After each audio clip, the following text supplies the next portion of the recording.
Good morning, boys. Welcome to our first tutorial. One of the first things we're going to be looking at this morning is to upskill you in a very important task in the household, and that is ironing.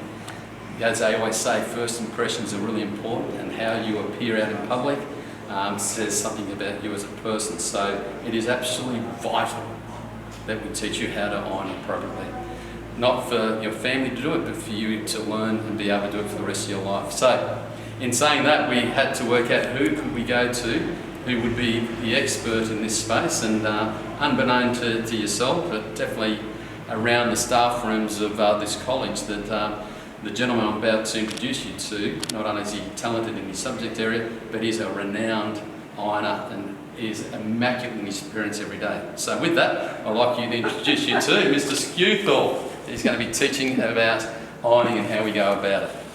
Alright, boys, first and foremost, I've got a bit of water here, and the first bit of homework you're going to have to learn is that water is distilled. Why do we use distilled water as compared to tap water? That's a bit of homework you can go to Google and have a look at. But with that, I'm going to hand it to the expert, Mr. Skuthorpe. Do your magic, sir. Rightio, lads, I'll just take you through the steps here.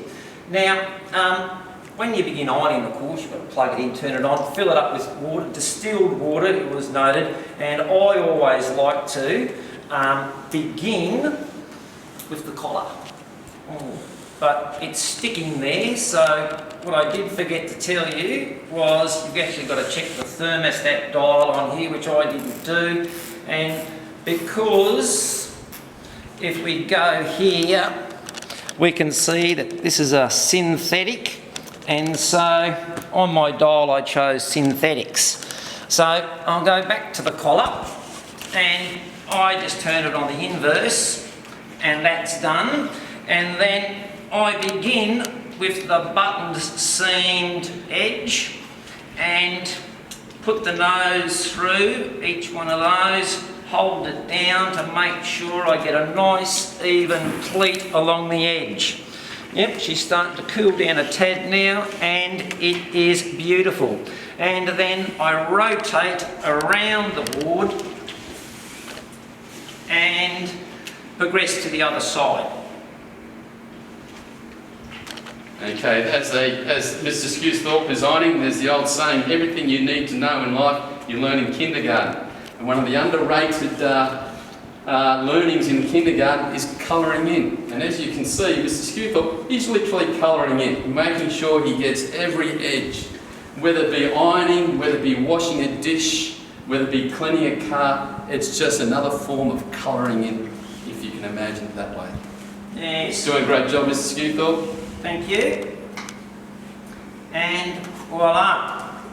So, what I do now is I just fold the collar back out, I take my hanger, and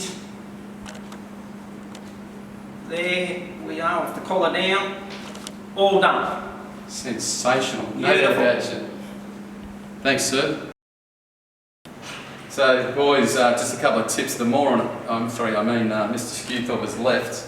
And this is just for demonstration purposes, but never leave the iron down. As you can see, we're using a bit of carpet here to protect the ironing board, but if you leave it down, it actually will burn and make a significant mark on any fabric, on anything that you are ironing. So please make sure, it is a dangerous bit of equipment. It can burn houses down if it's misused. So you've got to ensure that the iron remains up at all times when it's not in use. And finally, when you go to leave, the most important thing is you turn it off at the power. Right here.